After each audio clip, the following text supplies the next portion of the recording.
Okay so dear students આપણે carbohydrates જે છે જૈવિક અણુઓની અંદર તેનો અભ્યાસ કરીએ છીએ. લાસ્ટ લેક્ચરની અંદર આપણે એમની અંદર પર્ટિક્યુલરલી જે ગ્લુકોઝ સુધીની આપણે અભ્યાસ કર્યો અને આપણું જે ગ્લુકોઝ છે તે ગ્લુકોઝના બંધારણ વિશે અભ્યાસ કરતા હતા અને એની અંદર ગ્લુકોઝની સરળ મુક્ત શૃંખલાવાળું બંધારણ છે તેનો આપણે અભ્યાસ કર્યો. ત્યાર પછી હવે આપણે ગ્લુકોઝનું જે ચક્રીય બંધારણ છે તે ગ્લુકોઝના ચક્રીય બંધારણનો અહીંયા અભ્યાસ કરવો છે. તો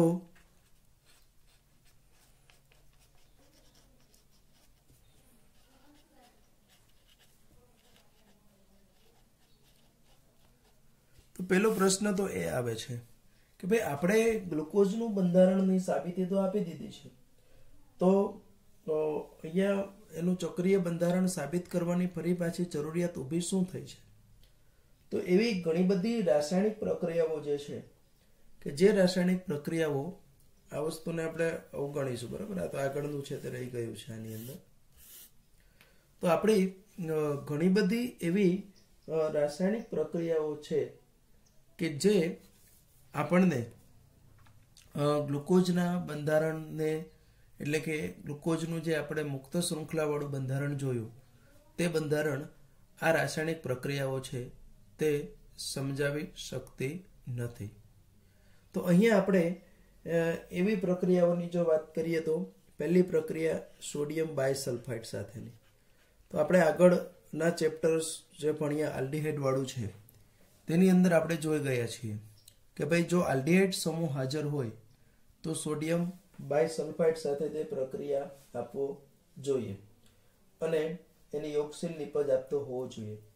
એવી જ રીતનું તે સ્કિફ પ્રક્રિયક સાથે પણ છે તે પ્રક્રિયા આપતો હોવો જોઈએ. તો આ જે બંને પ્રક્રિયાઓ આપણી એવી છે કે જે સોડિયમ બાયસલ્ફાઇડ સાથે જે યોગશીલ પ્રક્રિયા આપવાની હોય તે અને સ્કિપ પ્રક્રિયક સાથે જે પ્રક્રિયા થવી જોઈએ તે આપણો ગ્લુકોઝનો અણુ છે તે આ પ્રક્રિયા આપતો હોતો નથી. એટલે એનો અર્થ એવો થયો કે એના બંધારણમાં આપણે જે વિચારીએ છીએ તેના કરતાં કંઈક છે તે જુદું હોવું જોઈએ. એવી જ રીતનું જે ગ્લુકોઝનો પેન્ટા એસિટેટ સંયોજન છે તે પેન્ટા એસિટેટ ગ્લુકોઝનું સંયોજન જે છે તે આપણો જે આલ્ડીહાઇડ સમૂહ જે છે તે ખરેખર હાઇડ્રોક્સિલ એમાઇન સાથે એટલે કે NH2OH સાથે પ્રક્રિયા આપે અને એનો ઓક્ઝાઇમ છે તે બનાવતો હોવો જોઈએ. પણ ખરી રીતે જો જોવા જઈએ તો ગ્લુકોઝની અંદર આ પ્રક્રિયા થતી નથી. એટલે ગ્લુકોઝનો પેન્ટા એસિટેટ છે તે હાઇડ્રોક્સિલ એમાઇન સાથે પ્રક્રિયા કરીને એમનો જે ઓક્ઝાઇમ જે છે તે ઓક્ઝાઇમ છે તે બનાવી શકતો નથી. તો આ પણ આપણે કહી શકીએ કે એમની એક મર્યાદાનો અથવા તો બંધારણની અંદર કંઈક સુધારો સૂચવે છે આપણને. ત્યાર પછી સૌથી અગત્યની કે ગ્લુકોઝના એકને બદલે બે ગ્લુકોઝના કેટલા તો કે બે સ્ફટિકમય સ્વરૂપો જે છે તે સ્ફટિકમય સ્વરૂપો આપણને જોવા મળે છે અને એમાં એક સ્વરૂપ છે તેને આપણે આલ્ફા સ્વરૂપ કહીએ છીએ અને બીજું જે સ્વરૂપ જે છે તેને આપણે કહીએ છીએ બીટા સ્વરૂપ કહીએ છીએ. સામાન્ય રીતે આપણને જે આલ્ફા સ્વરૂપ છે તે ક્યારે મળે તો કે જો ગ્લુકોઝનું પાણીમાં આપણે જે દ્રાવણ બનાવ્યું છે તે દ્રાવણને લગભગ કેટલા તો કે 303 કેલ્વિન તાપમાને ગરમ કરી અને એનું સ્ફટિકીકરણ કરવામાં આવે. એટલે ગ્લુકોઝનું સંતૃપ્ત દ્રાવણ બનાવવાનું, 303 કેલ્વિન તાપમાન સુધી ગરમ કરવાનું, પછી એ દ્રાવણને આપણે થોડી વાર રાખી મૂકીએ અને જેમ જેમ ઠંડુ પડશે તેમ તેમ એમાંથી આપણો જે દ્રાવ્ય ગ્લુકોઝ છે તે દ્રાવ્ય ગ્લુકોઝ છે તે સ્ફટિક સ્વરૂપે મળે છે. તે કયા સ્વરૂપનું છે તો કે આલ્ફા સ્વરૂપનું છે. એવી જ રીતનું જો આ ગ્લુકોઝના દ્રાવણને આપણે 373 કેલ્વિન તાપમાને ગરમ કરી અને પછી જો સંતૃપ્ત દ્રાવણ બનાવીને એને જો ઠંડુ પાડવામાં આવે તો એમાંથી જે આપણને ગ્લુકોઝ સ્ફટિકમય સ્વરૂપે મળે છે તે ગ્લુકોઝ આપણને કયા સ્વરૂપે મળે છે? તો કે તે ગ્લુકોઝ છે તે આપણને બીટા સ્વરૂપે છે, તે બીટા સ્વરૂપે છે તે મળી આવે છે. તો આ રીતના આજે કઈ રીતના આપણે અહીંયા સમજવાનું છે. તો આ બધી જે પ્રક્રિયાઓ છે, આ ત્રણ પ્રક્રિયાઓ જે છે તે ગ્લુકોઝના મુક્ત શૃંખલાવાળું જે બંધારણ જે આપણે ગયા લેક્ચરની અંદર જોઈ ગયા છીએ તે બંધારણ સાબિતી આપી શકતું નથી, અને એટલા માટે એમનું ચક્રીય બંધારણ જે છે તે અહીંયા આપણે સમજવાનો પ્રયત્ન કરવાનો છે. સામાન્ય રીતે આપણે જોયું કે હવે તો શું શક્ય બનશે? તો કે એમનો એક OH સમૂહ છે, બરાબર, એમનો જે એક OH સમૂહ છે તે એમનો જે આલ્ડિહાઇડ સમૂહ જે છે તેની સાથે જોડાય અને શું બનાવી દેશે? પહેલા તો કે હેમી એસિટાલ. એસિટાલનો કન્સેપ્ટ છે તે આપણે આલ્ડિહાઇડ વાળા ચેપ્ટરમાં જોઈ ગયા છીએ. એટલે એક જ બાજુથી જો જોડાય અને બીજી બાજુ OH સમૂહ એજ ઇટ ઇઝ રહેશે તો એને આપણે કહીએ છીએ હેમી એસિટાલ. તો આવું બનાવે છે, અને આ બનાવવા માટે આમાં પાછી બે શક્યતાઓ છે કે 5 નંબરનો કાર્બન આ રીતનો જોડાશે કે 4 નંબરનો કાર્બન. તો અહીંયા ફિક્સ છે કે આ જે OH સમૂહ છે કયા? તો કે C5. એટલે આપણો જે 5 નંબરનો કાર્બન ઉપર જે OH સમૂહ રહેલો છે તે આલ્ડિહાઇડ સાથે શું બનાવે છે? તો કે હેમી એસિટાઇલ સંયોજન છે તે બનાવે છે. એટલે આખું એમનું આ રીતનું બંધારણ થશે. આ આપણો છે તે આલ્ડિહાઇડ છે, એના 1 2 3 4 5 અને 6 કાર્બન.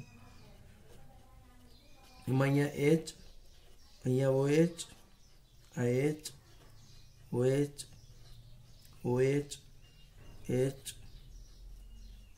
H અને OH આ પ્રકારની રચના થઈ. હવે આની અંદર જો આપણે નંબરિંગ આપીએ તો આપણો નંબર 1 કાર્બન થયો, ત્યાર પછી આ નંબર 2 કાર્બન થશે, આ 3 નંબરનો, 4 નંબર, 5 અને 6. આપણે કીધું કે આ ચક્રીયકરણની અંદર આપણો જે આ 5 નંબરનો કાર્બન છે તે અને આ આલ્ડિહાઇડ સમૂહ જે છે તેમની વચ્ચે થાય છે, બરાબર છે. એમની વચ્ચે આપણે કીધું કે સક્રિયકરણ થાય છે, પણ એ સક્રિયકરણ આપણે જોશું તે રીતનું 2 રીતનું થશે.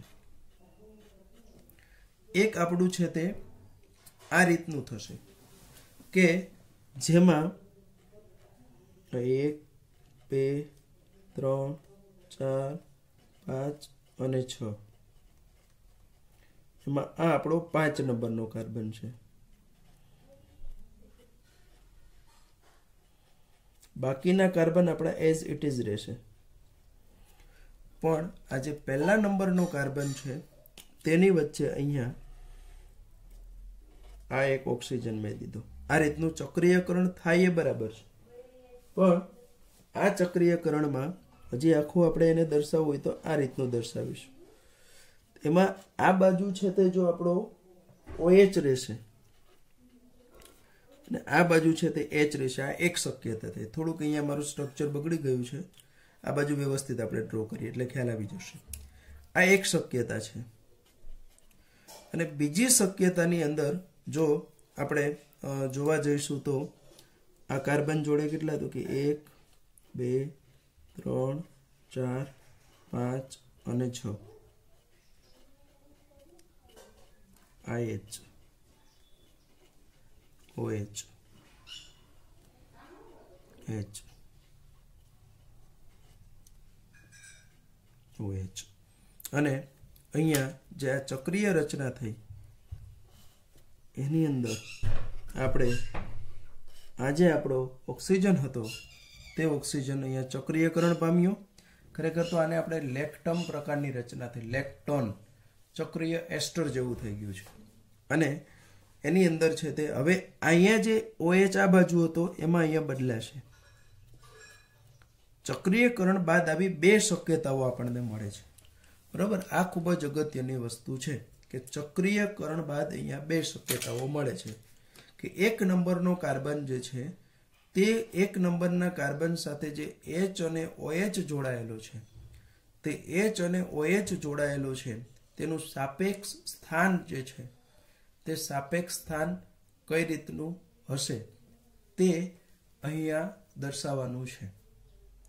એ મુજબ જો અહીંયા પહેલો જે છે કે જેમાં આપણો H છે તે ડાબી બાજુ છે, OH છે તે જમણી બાજુ છે, તો એને આપણે કહીએ છીએ આલ્ફા ડી પ્લસ ગ્લુકોઝ.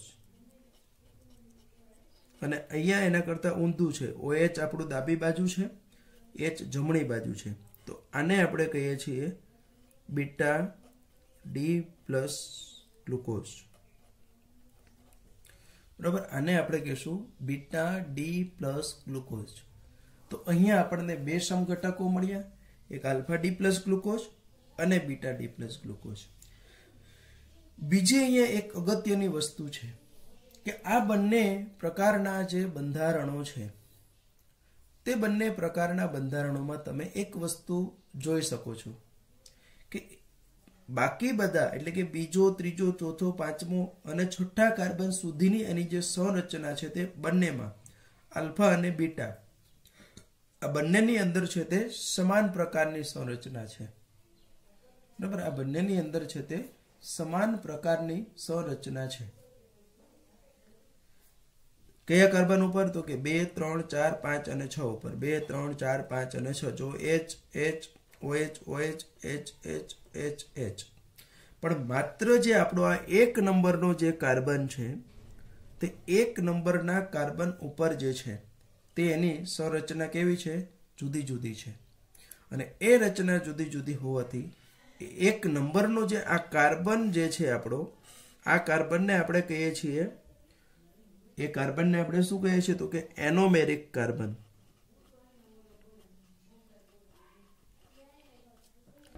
એને આપણે કહીએ છીએ કેવું? તો કે એનોમેરિક કાર્બન. અને આવા ગ્લુકોઝની અંદર 1 નંબરનો આવશે, ફ્રુક્ટોઝમાં આપણે જોઈશું ત્યારે 2 નંબરનો આવશે. અને આવા એનોમેરિક કાર્બન જે છે તે કાર્બનની સંરચના જો જેની અંદર અલગ અલગ હોય તેવા સમઘટકોને એકબીજાના આપણે શું કહીએ છીએ? એનોમર્સ. એટલે આલ્ફા ડી પ્લસ ગ્લુકોઝ અને આ જે બીટા ડી પ્લસ ગ્લુકોઝ છે આ બંનેને એકબીજાના આપણે શું કહેશું? તો કે એનોમર્સ. આ જે આલ્ફા ડી પ્લસ ગ્લુકોઝ અને બીટા ડી પ્લસ ગ્લુકોઝ જે મળે છે તે બંનેને આપણે એકબીજાના શું કહીશું? તો કે એમને આપણે એકબીજાના એનોમર્સ તરીકે છે તે ઓળખીશું. ખ્યાલ આવી ગયો? એનોમર્સ કોને કહેવાય અને એનોમેરિક કાર્બન છે તે કોને કહેવાય? એટલે અહીંયા ખાસ મારે એ કહેવાનું છે કે ફર્સ્ટ નંબરનો કાર્બન જે છે તે ફર્સ્ટ નંબરના કાર્બન C1 કાર્બન ઉપરનો જે વિન્યાસ છે તે જુદો જુદો છે. એટલે એને આપણે વિન્યાસ કહીએ છીએ, સ્થાન એટલે કે સાપેક્ષ સ્થાનો છે તે. એટલે 1 નંબરના કાર્બન ઉપરનો જે વિન્યાસ છે તે વિન્યાસ આ બંનેની અંદર છે તે કેવો છે? તો કે જુદા જુદા સ્વરૂપે છે તે વિન્યાસ છે તે રહેલો છે. તો આને કહીએ છીએ આપણે એકબીજાના એનોમર્સ. બીજું અહીંયા ખાસ જોવાનું છે કે આ જે ચક્રીય રચના થઈ તે ચક્રીય રચનામાં તમે જોવાનું છે કેટલા સભ્યવાળું ચક્ર બને છે. તો અહીંયા જોઈ શકો તમે, આ એક આપણો કાર્બન છે, પછી આ ચક્રની અહીંથી ચાલુ કરું તો એક કાર્બન છે, આ બીજો કાર્બન, ત્રીજો કાર્બન, ચોથો કાર્બન, પાંચમો કાર્બન અને છઠ્ઠો ઓક્સિજન. એટલે કે 6 સભ્યવાળું આ ચક્ર છે. અને 6 સભ્યવાળું જે ચક્ર છે અહીંયા આપણે લખીએ ને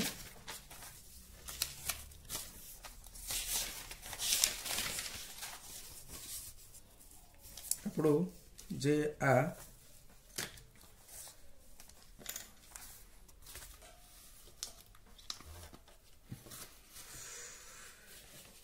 બધું નીકળી ગયું ને, ખોટું થયું.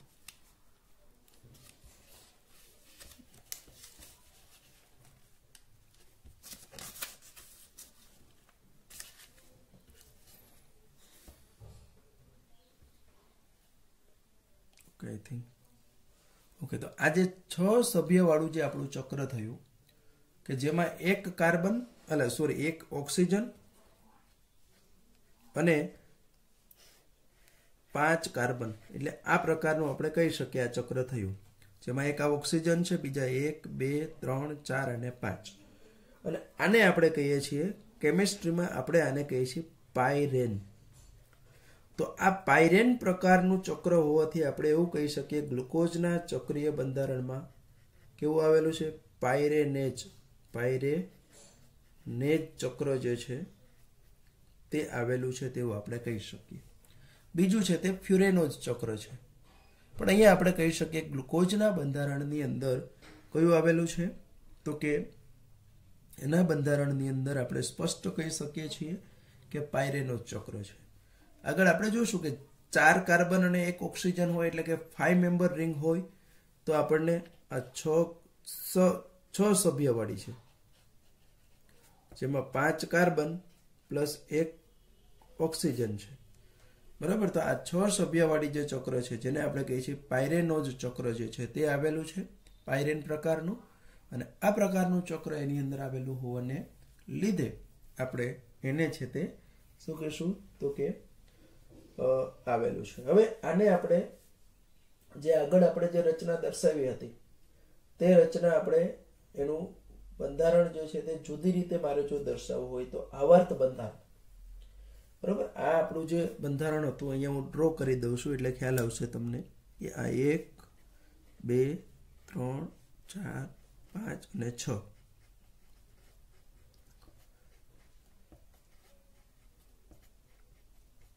OH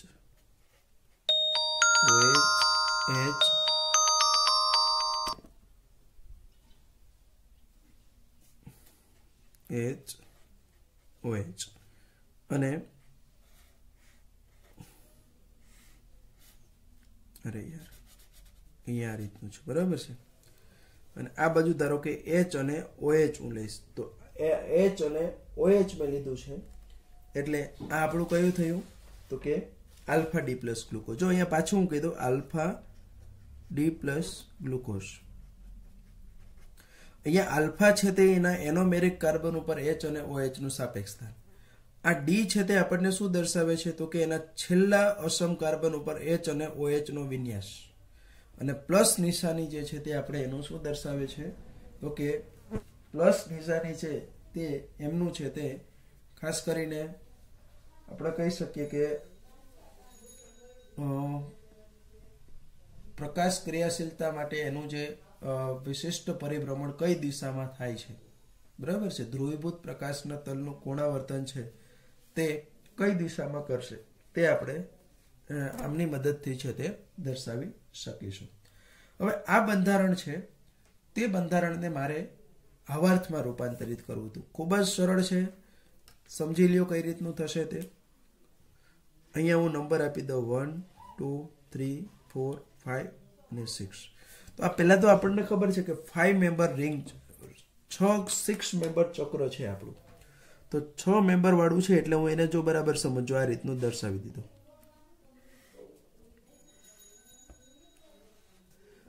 આને છે તે મેં ચક્ર સ્વરૂપે દર્શાવી દીધું. હવે જુઓ તમે આ 1 ઓક્સિજન 1 2 3 4 અને 5 કાર્બન. હવે આના જે દરેક ખૂણા પડ્યા છે ત્યાં હું આપણે એને આ રીતનું દર્શાવી દઈએ છીએ. બરાબર. જ્યાં જ્યાં આપણા ખૂણા પડ્યા છે ત્યાંથી આપણે એને આ રીતનું છે તે દર્શાવીશું. હવે હું ક્રમ આપી દઉં. કોના? તો કે કાર્બનના. ઓક્સિજન જોડો કે આને હું 1 કહી દઉં, પછી આ 2, આ 3, આ 4, આ 5, એટલે કે આ 1, આ 2, આ 3, આ 4, આ 5 અને એક પછી 6 આવશે. હવે આની અંદર આપણે કઈ રીતનું ગોઠવીશું? તો કે આ બાજુનો જે ભાગ છે આપણો તે ભાગ છે તેને આપણે ઉપર દર્શાવીશું દરેકની અંદર છે તે. અને આ સાઈડનો જે ભાગ છે એટલે કે ડાબી બાજુ વાળું જે કંઈ છે HOH નું સ્થાન છે તે આપણે ઉપરની સાઈડ દર્શાવીશું. અને આ જમણી બાજુનું જે કંઈ છે તેને આપણે નીચેની સાઈડ દર્શાવીશું.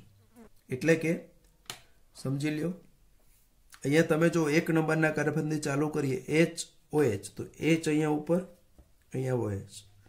2 નંબરના કાર્બનમાં H ઉપર છે, OH નીચે છે. 3 નંબરના કાર્બનમાં OH ઉપર છે, H નીચે છે. 4 નંબરના કાર્બનમાં અહીંયા H છે, અહીંયા OH છે. 5 નંબરના કાર્બનમાં અહીંયા H અને આ CH2OH.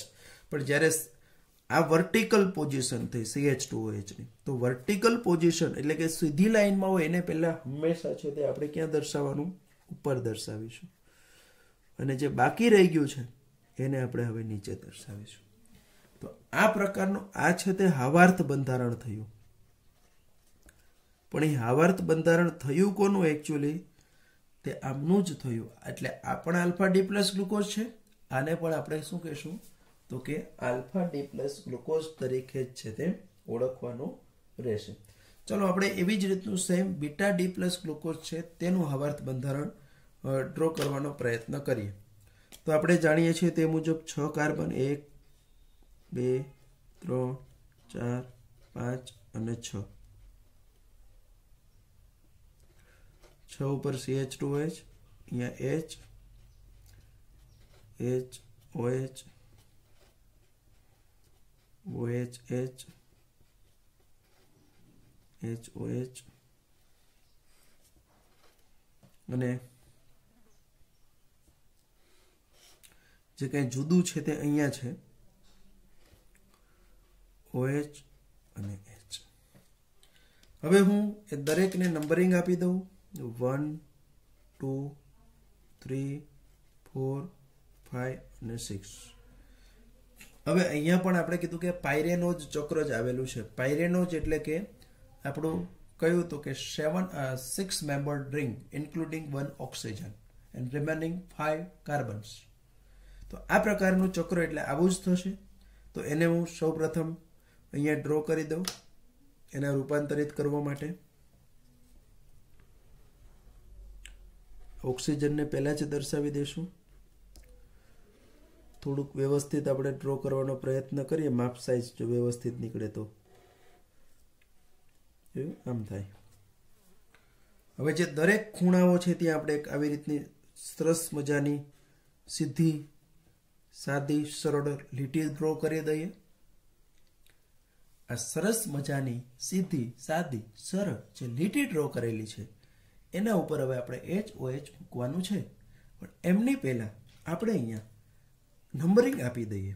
તો આપણે આ ઓક્સિજન છે, આ ઓક્સિજન સાથે આ જોડાયેલું એને 1 નંબરનો કાર્બન કીધો મેં. પછી આ 2 3 4 આ 5. જોયું આપણે ઓક્સિજન સાથે ક્યાં જોડાયેલા છે? 1 નંબરનો કાર્બન, બીજો છે તે આ 5 નંબરનો કાર્બન છે તે ઓલરેડી જોડાયેલો છે. તો આ બંને કાર્બન જોડાઈ ગયા છે. હવે આપણે એને સાપેક્ષ સ્થાન મેં કીધું કે આ સાઈડ છે તેને ઉપર, આ સાઈડ છે તેને નીચે. પણ વર્ટિકલ પોઝિશનમાં જો કોઈ આવેલું હોય તો એને આપણે હંમેશા ઉપર દર્શાવવાનું રહે છે.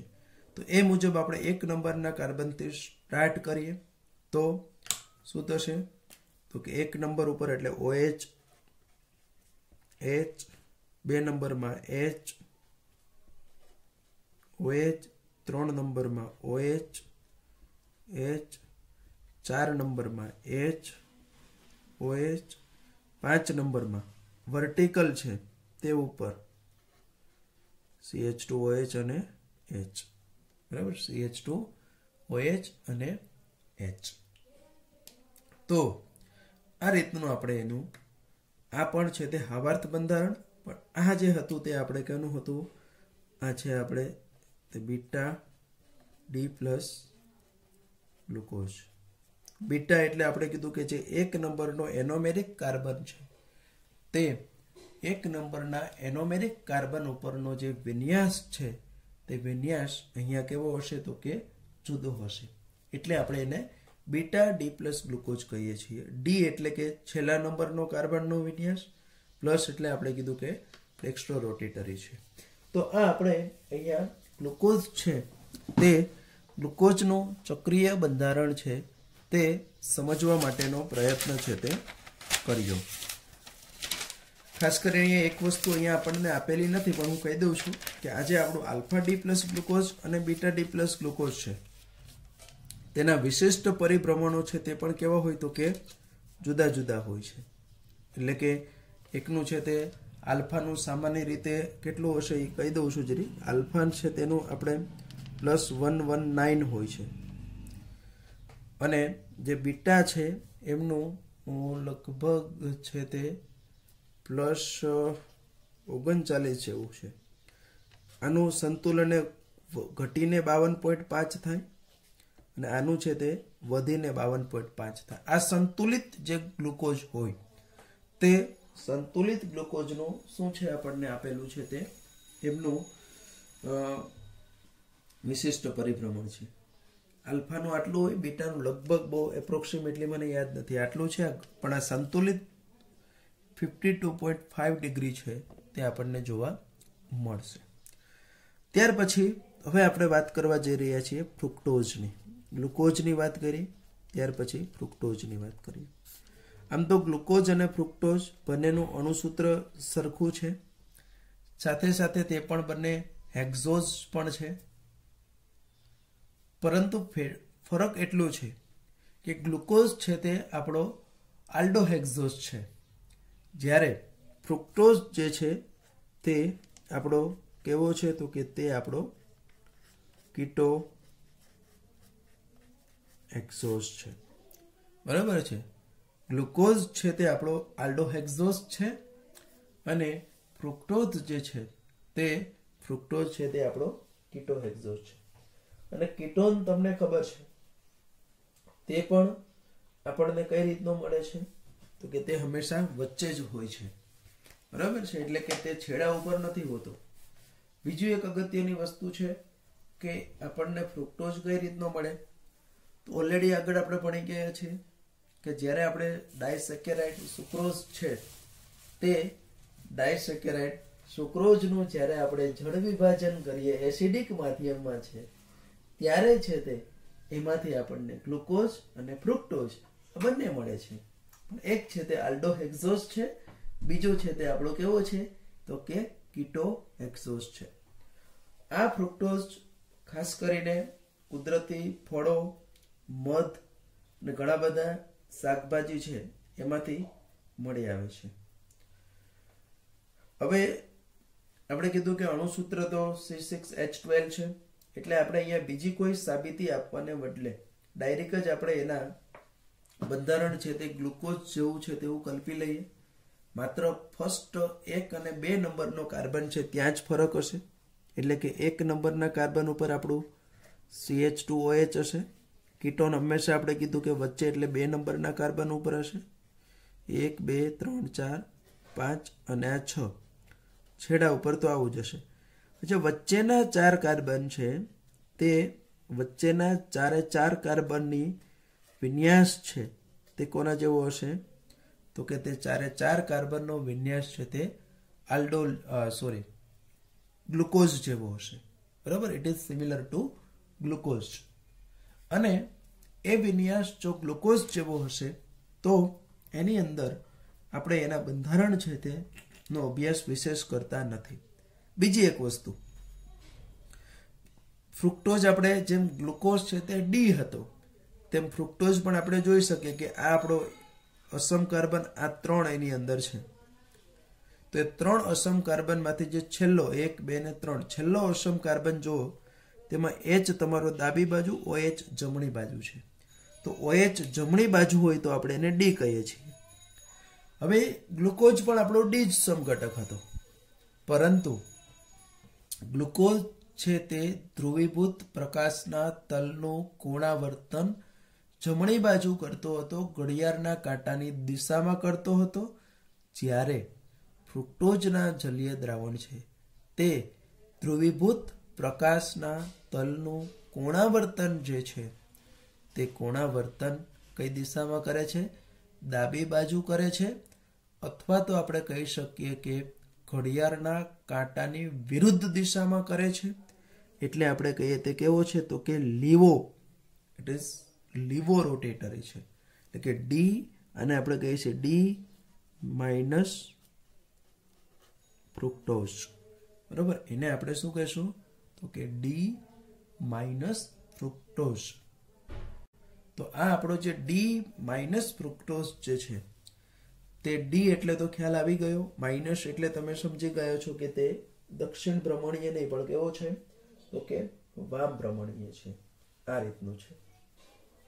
હવે અહીંયા પણ આપણે બીજું એક અગત્યનું જોવાનું છે કે જેમ ફ્રુક્ટોઝમાં આપણે બહુ સમય નથી બગાડતા, ઝડપથી આપણે એનું બંધારણ સમજી લઈએ છીએ। જેટલું ગ્લુકોઝનું ડિટેલમાં ભણ્યા છીએ તેટલું ફ્રુક્ટોઝનું ભણવાની જરૂર નથી।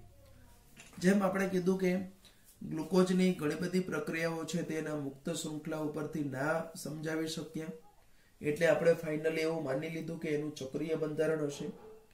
તેવી જ રીતનું સિમિલરલી આપણો જે સુક્રોઝ જે છે, ફ્રુક્ટોઝ જે છે તેમાં પણ એવું જ છે કે ફ્રુક્ટોઝની અંદર પણ ચક્રીય બંધારણ આવેલું છે, પરંતુ આ ચક્રીય બંધારણ જે આવ્યું છે તે કયા કાર્બન ઉપર છે?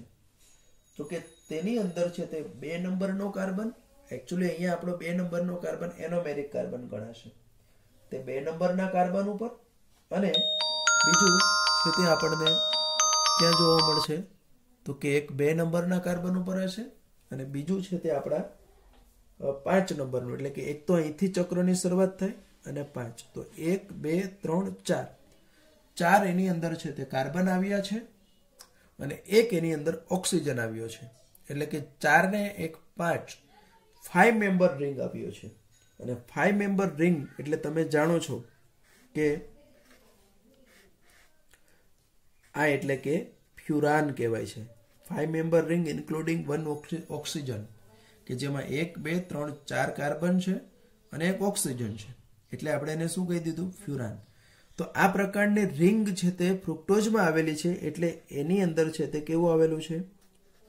તો કે ફ્યુરેનોઝ ચક્ર આવેલું છે, જે આપણા ગ્લુકોઝની અંદર છે તે પાયરેનોઝ ચક્ર હતું, જ્યારે ફ્રુક્ટોઝની અંદર છે તે ફ્યુરેનોઝ ચક્ર છે। હવે આ ફ્યુરેનોઝ ચક્ર જે છે તેનું આપણે સમજીએ કઈ રીતનું। ગ્લુકોઝમાં પણ આલ્ફા અને બીટા એવા ફ્રુક્ટોઝની અંદર પણ 2 છે, પણ એમાં આપણે ફરક એટલો હશે કે જે એનોમર છે તે ક્યાંથી શરૂ થશે? તો કે 2 નંબરના કાર્બનથી છે। જોઈએ એનું બંધારણ છે તે અહીંયા આપણે લીધો 1 2 3 4 અને આ 5મો એક જ રહેશે, બરાબર છે। હવે આપણે જોઈએ 2 નંબરથી તો આપણે કીધું કે 5 નંબરથી તો આપણું પેલું થવાનું છે H H OH, અહીંયા OH, અહીંયા H। હવે અહીંયા આપણે ચક્ર તો આ રીતનું બની ગયું, ચાલો આ રીતનું આપણું ચક્ર છે તે બની ગયું। હવે આ કાર્બન સાથે H અને OH ના જે સ્થાનો છે તે કઈ રીતના છે તે અગત્ય। ધારો કે આવું એક સ્થાન છે OH અને CH2OH, તો અહીંયા આપણો જે OH સમૂહ છે તે OH સમૂહ છે તે કઈ બાજુ આવ્યો છે? તો કે તે આપણો છે તે જમણી બાજુ છે, અને આગળ આપણે જોયું કે જમણી બાજુ OH હોય તો એને આપણે શું કહીએ? આલ્ફા ડી માઇનસ શું કહીશું? તો કે ફ્રુક્ટોઝ। આ આપણો થયો આલ્ફા ડી માઇનસ ફ્રુક્ટોઝ, અને આ જે આલ્ફા ડી માઇનસ ફ્રુક્ટોઝ છે એનું જો ચક્રીય બંધારણ દર્શાવવું હોય તો એ પણ આપણે દર્શાવી શકીશું। ત્યાં આપણી 6 મેમ્બર રિંગ હતી, એટલે એ રીતનું દર્શાવતા હતા। આવર્ત બંધારણ મારે દર્શાવવું છે। અહીંયા આપણો જે આ 1 નંબર કાર્બન અહીંથી ચાલુ થઈ જશે, 2 3 4 5 અને 6। આની અંદર ખાસ કરીને બીજું એ પણ જોવાનું છે કે 2 નંબરનો ગ્લુકોઝમાં 1 નંબરનો કાર્બન એનોમેરિક હતો, જ્યારે ફ્રુક્ટોઝની અંદર 2 નંબરનો કાર્બન છે તે એનોમેરિક કાર્બન છે। હવે એમનું જો અહીંયા આપણે હવાર્ત બંધારણ ડ્રો કરીએ તો અહીંયા આપણે એક તો કીધું તે મુજબ 5 મેમ્બર રિંગ જ, એટલે હું પહેલા જ ઓક્સિજન દર્શાવી દઉં।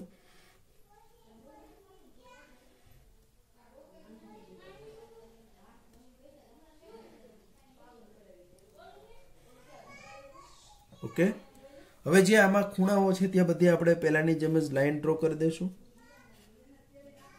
ઓકે, હવે આ ઓક્સિજન છે તે ડાયરેક્ટલી કયા કાર્બનથી જોડાયેલો છે? તો કે 2 નંબરના કાર્બનથી, બરાબર છે। ડાયરેક્ટ છે તે ક્યાંથી જોડાયેલો છે? 2, એટલે આને હું કીધું 2 3 4 5। 2 નંબરથી ચાલુ કરીએ તો આ બાજુ CH2H ડાબી બાજુ વાળા છે તે ઉપર, તે મુજબ જોવા જઈએ તો આ આપણું થયું અહીંયા CH2OH, નીચે છે તે OH. 3 નંબરના કાર્બનમાં OH H, બરાબર છે, OH H.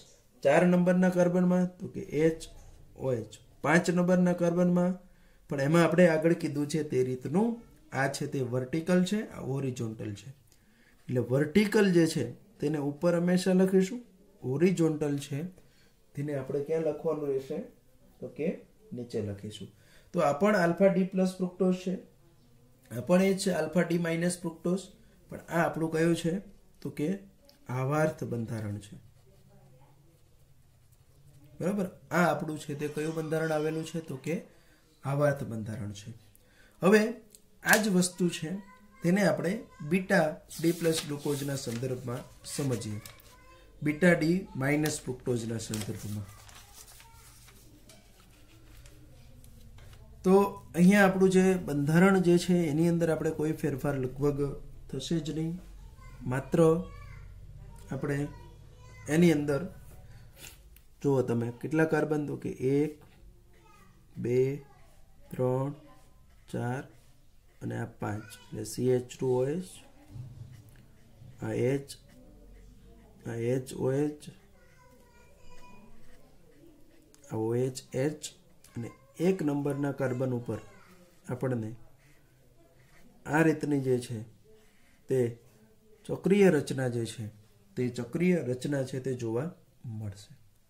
હવે આ ચક્રીય રચનાની અંદર હવે 1 નંબરનો જે આપણો કાર્બન છે, 2 નંબર સોરી છે એનોમેરિક કાર્બન છે, તેમાં હું OH અને CH2OH છે તેનું સ્થાન અહીંયા બદલાવી નાખું છું.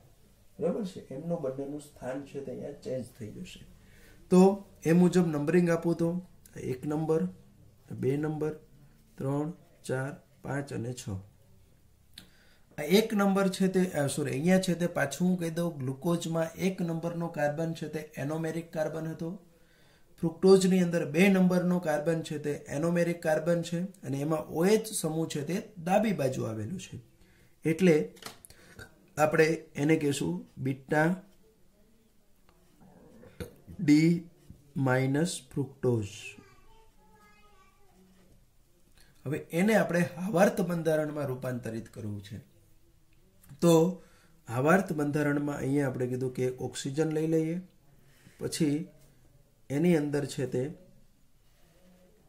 આ રીતનું આપણે જે જોવાનું છે તે 5 મેમ્બર રિંગ, જેમાં એક ઓક્સિજન 4 કાર્બન લીધા, દરેક જે ખૂણાઓ છે ત્યાં આપણે આ રીતની લીટી ડ્રો કરી. હવે આપણે નંબરિંગ આપણે હંમેશા કીધું કે 2 થી ચાલુ થાય છે. ઓક્સિજન સાથે ડાયરેક્ટ જોડાયેલો આ 2 નંબરનો કાર્બન, 3 4 અને 5. 1 અને 6 છે તે રિંગની બહાર હશે. તો 2 નંબરથી હવે આપીએ તો OH સમૂહ ઉપર, CH2OH ક્યાં આવશે? અહીંયા નીચે આવશે. બરાબર છે. અને 3 નંબરમાં અહીંયા OH, અહીંયા H, 4 નંબરમાં H, OH, 5 નંબરમાં અહીંયા આપણે કીધું તે રીતનું વર્ટિકલ જે છે તેને પ્રાયોરિટીમાં ઉપર, અને આને છે તે આપણે ક્યાં દર્શાવીશું તો કે નીચે. તો આ રીતનું આપણે એની સંપૂર્ણ રચના જે છે તે સમજવાનો પ્રયત્ન કર્યો. તો અહીંયા આપણે ગ્લુકોઝ અને ફ્રુક્ટોઝનું મુક્ત શૃંખલાવાળું તેમજ ચક્રીય બંધારણ આ બંનેને સમજ્યા. ત્યાર પછી આમ જોવા જઈએ તો આપણે સુક્રોઝ છે, માલ્ટોઝ છે, આ બધા ડાયસેકેરાઇડ છે, લેક્ટોઝ છે, તે ભણવાના હોય છે, પણ આ વર્ષ પૂરતા આપણે એને ભણતા નથી.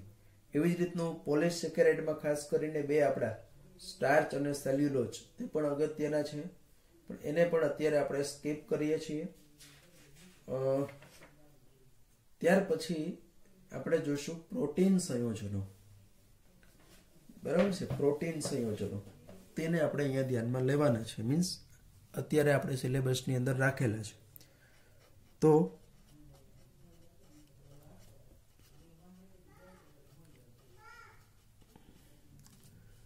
આમ તો જોવા જઈએ તો પ્રોટીન દરેકે સાંભળેલું નામ છે. અને પ્રોટીન ખરેખર આપણે જોવા જઈએ તો કોઈ પણ જીવંત પ્રણાલી જે છે, એટલે કે કોઈ પણ આપણે લિવિંગ સિસ્ટમ છે, તેમાં પુષ્કળ પ્રમાણમાં પ્રોટીન છે તે રહેલા છે. અને મોટા ભાગે આપણે કહીએ કે શરીરની અંદર રહેલો દરેક ભાગ છે તે દરેક ભાગની અંદર પ્રોટીન આવેલું છે. વાળ છે, નખ છે, ત્વચા છે, આવા આપણા શરીરના જે દરેકે દરેક ભાગ છે તે દરેકે દરેક ભાગની અંદર છે તે પ્રોટીન સંયોજન છે તે આવેલું છે. ખાસ કરીને એના જો સ્ત્રોતની હું વાત કરું, આ તો નેચરલી મેં જે કીધું તે આવેલું છે, પણ આપણે જો એની આવશ્યકતા હોય તો એ પ્રોટીન આપણને ક્યાંથી મળી આવે? તો કે ખાસ કરીને દૂધ, ચીઝ, પછી આપણા મગફળી છે તેની અંદર પણ હોય, કઠોળ છે, પછી માછલી અને માંસ આપણને લાગુ પડતું નથી પણ એમાં પણ પ્રોટીન છે તે રહેલું હોય છે. ખાસ કરીને શરીરની અંદર જે મૂળભૂત કાર્યો છે તે કાર્યો માટેના આધારભૂત છે તે પ્રોટીન રહેલા છે. શરીરની વૃદ્ધિ માટે અને નિભાવ માટે પણ આપણા શરીરની અંદર પ્રોટીન જે છે તે ખૂબ જ આવશ્યક છે. ખરેખર આમ જોવા જઈએ તો પ્રોટીન શબ્દ છે તે ગ્રીક શબ્દ છે જેનો અર્થ થાય છે પ્રોટીઓસ. બરાબર, તેનો એકચ્યુઅલ અર્થ થાય છે પ્રોટીઓસ. તો આ જે પ્રોટીઓસ જે છે તે પ્રોટીઓસ એક પ્રકારનો ગ્રીક શબ્દ છે જેનો અર્થ થાય છે કે પ્રાથમિક અથવા તો અતિ મહત્વપૂર્ણ. બરાબર, જેને આપણે શું કહી શકીએ તો કે પ્રાથમિક અથવા તો આપણે એને કહી શકીએ કે અતિ મહત્વપૂર્ણ. તો પ્રાથમિક કે મહત્વપૂર્ણ છે એટલે એનો અર્થ એવો થયો કે ભાઈ પ્રોટીન સંયોજન આપણા શરીર માટે આવશ્યક વસ્તુ છે. હવે આ પ્રોટીન બધા જ પ્રોટીન છે, ખાસ આ વસ્તુ સેન્ટેન્સ ખૂબ જ અગત્યનું છે કે બધા જ પ્રોટીન છે તે કેના બનેલા છે? તો કે બધા જ પ્રોટીન છે તે આપણા આલ્ફા એમિનો એસિડ સંયોજનો છે. તે આલ્ફા એમિનો એસિડ સંયોજનોના પોલિમેરિક પદાર્થો છે. એટલે એક આલ્ફા એમિનો એસિડ છે તેનું વારંવાર પુનરાવર્તન થાય અને એ પુનરાવર્તનથી આપણને છે તે શું મળશે? તો કે એમાંથી છે તે આપણને આખો જે પ્રોટીન છે તે નિર્માણ થાય છે. એટલે આલ્ફા એમિનો એસિડ જે છે તે આપણું શું હશે? તો કે મોનોમર હશે. જ્યારે પ્રોટીન જે છે તે આપણું શું હશે? તો કે પોલિમર હશે. હવે આપણે એમિનો એસિડ સંયોજનોનો અભ્યાસ કરવાનો છે, પણ એની પહેલા બીજી એક વસ્તુ અહીંયા હું દર્શાવી દઉં કે આપણને લખાણ સંબંધિત પ્રશ્નો આપ્યા છે. તેમાં 14.1 છે. સાથે સાથે આપણે લખાણ સંબંધિત તો તમને ખબર છે કે આપણે ઓર્ગેનિકમાં તો એમનો જોડે જોડે અભ્યાસ કરી લઈએ છીએ, બાકી બધામાં આપણે ડિપેન્ડ છે. તો 14.1 ની અંદર પહેલો જ પ્રશ્ન છે કે ગ્લુકોઝ અથવા તો સુક્રોઝ છે તે પાણીમાં દ્રાવ્ય છે, પણ સાયક્લોહેક્ઝેન અથવા તો બેન્ઝીન છે તે પાણીમાં અદ્રાવ્ય છે. એટલે એનો કહેવાનો અર્થ છે કે ભાઈ બેન્ઝીન છે તેમાં પણ 6 કાર્બન આવેલા છે, સાયક્લોહેક્ઝેન છે તેમાં પણ 6 કાર્બન આવેલા છે, અને આપણો ગ્લુકોઝ છે. ગ્લુકોઝ એટલે આનું આવું બંધારણ આપણે જોઈ ગયા છીએ કે તેની અંદર પણ કાર્બન તો કેટલા આવ્યા છે? તો કે 6 જ આવ્યા છે. બરાબર છે, દરેકની અંદર જે કાર્બન છે તે તો 6 જ આવ્યા છે. છતાં પણ આ બંને છે તે પાણીમાં કેવા છે? તો કે અદ્રાવ્ય છે. જ્યારે ગ્લુકોઝ છે તે પાણીમાં કેવો છે? તો કે દ્રાવ્ય છે. તો તમે અહીંયા ક્લિયર સમજી શકો કે બેન્ઝીન કે સાયક્લોહેક્ઝીનમાં માત્ર ને માત્ર અધ્રુવીય ભાગ જ છે, જ્યારે પાણી છે તે કેવું છે? તો કે ધ્રુવ્ય છે. અને એટલા માટે બેન્ઝીનની અંદર આ બંનેની અંદર માત્ર અધ્રુવીય ભાગ જે બેન્ઝીનમાં દ્રાવ્ય થઈ શકવાની કોઈ શક્યતા નથી. જ્યારે આપણું ગ્લુકોઝ છે તે ગ્લુકોઝની અંદર તમે જુઓ કે કાર્બન ઉપરાંત અહીંયા હાઇડ્રોક્સી સમૂહ આવેલા છે, અને એ હાઇડ્રોક્સી સમૂહ છે તે એમનો ધ્રુવીય ભાગ છે અને આવો ધ્રુવીય ભાગ જે છે તે ખરેખર પાણીમાં કેવો બને છે તો કે દ્રાવ્ય બને છે. કેમ તો કે આપણે કીધું કે આ OH સમૂહ છે તે પાણીમાં રહેલા OH સમૂહ સાથે હાઇડ્રોજન બંધ બનાવવાની કેપેસિટી ધરાવે છે અને એટલા માટે ગ્લુકોઝ જે છે તે ધ્રુવીય ભાગ પણ છે, એમાં પાણી પણ ધ્રુવીય છે. લાઇક ડિઝોલ્વ લાઇકના સિદ્ધાંત મુજબ ગ્લુકોઝ છે તે પાણીમાં દ્રાવ્ય થાય છે, પરંતુ બેન્ઝીન કે સાયક્લોહેક્ઝેન સમાન સંખ્યામાં કાર્બન હોવા છતાં પણ પાણીમાં અદ્રાવ્ય છે. ત્યાર પછી 14.2 છે તે આપણને આમ લેક્ટોઝ આપણે ભણ્યા નથી, એ આપણે બાયપાસ કર્યું છે એટલે એ આપણને લાગુ પડશે નહીં. 14.3 જે છે તે 14.3 આપણે જોઈ લેવા જેવું છે. તે એવું કહે છે કે ડી ગ્લુકોઝના પેન્ટા એસિટેટમાં આલ્ડિહાઇડ સમૂહની ગેરહાજરી તમે કેવી રીતે સમજાવશો? તો આપણે જ્યારે એની અલગ અલગ પ્રક્રિયાઓ આપણે કીધું કે ગ્લુકોઝ છે તે ચક્રીય બંધારણ છે તે એનું મુક્ત શૃંખલાવાળું બંધારણ છે તે બધી જ પ્રક્રિયાઓ સમજાવી શકતું નથી. અને આપણે એનું કીધું કે ગ્લુકોઝનું જે પેન્ટા એસિટેટ વાળું જે સંયોજન છે તે આપણું હાઇડ્રોક્સિલ અમાઇન એટલે કે NH2OH છે તે હાઇડ્રોક્સિલ એમાઇન સાથે શું કરતું નથી તો કે પ્રક્રિયા આપીને ઓક્ઝાઇમ બનાવવો જોઈએ. તે આલ્ડિહાઇડની મૂળભૂત લાક્ષણિકતા છે, પણ ગ્લુકોઝ એના પેન્ટા એસિટેટ સ્વરૂપે એ હાઇડ્રોક્સિલ એમાઇન સાથે પ્રક્રિયા કરી અને એમનો જે ઓક્ઝાઇમ બનવું જોઈએ તે ઓક્ઝાઇમ બનાવતો નથી. ઇટ મીન્સ એનો અર્થ એવો થયો કે એ આલ્ડિહાઇડ સમૂહની શું કરે છે તો કે ગેરહાજરી છે તે પુરવાર કરે છે. તો આ આપણે વાત કરી જે લખાણ સંબંધિત જે કાંઈ અલગ અલગ પ્રશ્નો હતા તેમની વાત આપણે કહી. ત્યારબાદ આપણે જે વાત કરતા હતા તે આપણે એમિનો એસિડ સંયોજનોની વાત કરતા હતા. પ્રોટીન સંયોજનોમાં આપણે કીધું કે એનું છે તે પોલિમરાઇઝેશન થાય છે અને એટલે કે બહુલીકરણ થાય અને એ બહુલીકરણની પ્રક્રિયાથી આપણને જે છે તે શું મળે છે તો કે એમિનો એસિડ. હવે એ આલ્ફા એમિનો એસિડ શું છે તે આપણે થોડુંક સમજી લઈએ. તો આમ તો શબ્દ જ એવું છે કે એમિનો એસિડ. એમિનો એટલે કે NH2 સમૂહ અને ઓર્ગેનિક પદાર્થ છે એટલે એસિડ એટલે કે કાર્બોક્સિલિક એસિડ સમૂહ. તો આપણે સિમ્પલ કહી શકીએ કે જે કાર્બનિક સંયોજનોમાં એમિનો એટલે કે NH2 સમૂહ, એમાઇન સમૂહ અને COOH એટલે કે કાર્બોક્સિલિક એસિડ સમૂહ, આ બંને પ્રકારના સમૂહો જો હાજર હોય તો આવા સંયોજનોને આપણે શું કહીએ છીએ? એમિનો એસિડ સંયોજનો કહીશું. પણ આવા એમિનો એસિડ સંયોજનોમાં જે COOH ને સાપેક્ષમાં NH3 નું સ્થાન કઈ જગ્યાએ છે? આલ્ફા સ્થાન ઉપર છે, બીટા સ્થાન ઉપર છે, ગામા સ્થાન ઉપર છે, ડેલ્ટા સ્થાન ઉપર છે, ઓમેગા સ્થાન ઉપર છે. આ પૈકી કયા સ્થાન ઉપર છે NH2 સમૂહ આવેલું છે?